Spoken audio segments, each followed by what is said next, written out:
ఏం చెప్తున్నావు? నేను అడుక్కుంటూ పోతున్నాయా? ఏం అడుక్కుంటున్నావు? ఏం చెప్తున్నావు? ఇప్పుడు బొట్టు పెట్టివా? ఆహా, నువ్వు బొట్టు పెట్టివా? ఏ స్వామి, నువ్వు బొట్టు పెట్టావు. నేను అడిగిన దానికి చెప్పు. ఆమె పెట్టమన్నా కాదు, నువ్వు ఇంటికి వచ్చినావు. నిన్ను ఎవరు రమ్మన్నారు? నువ్వు బొట్టు పెట్టినావు. నువ్వు పెట్టుకున్నావు బొట్టు? నువ్వు బొట్టు పెట్టుకున్నావా? నువ్వు ఎన్నిసార్లు చెప్పినావు? నువ్వు నేనేమన్నా? నేను ఇక్కడ హిందువుల ఇళ్ళలో తిరగొద్దని చెప్పిన. ఎవరు తిరగమన్నారు నిన్ను? మాకు లేరా దేవుళ్ళు లేరే? మేము పెట్టుకోలేమా? మాకు పూజారులు లేరా? నువ్వు పోయి నీ ముస్లిమ్స్ ఏరియాలో తిరుక్కో. హిందువుల దగ్గరికి వచ్చి ఏం చేస్తున్నావు?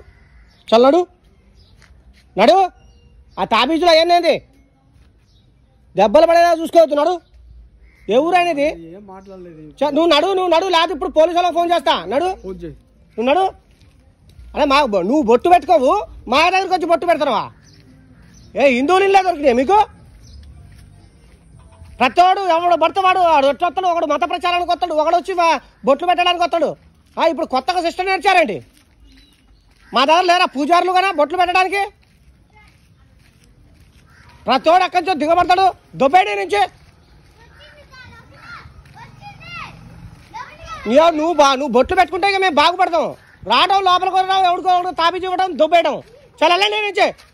ఈ హిందువులు అయితే ఇరగబడి కొడతామని నేను చెప్తాను.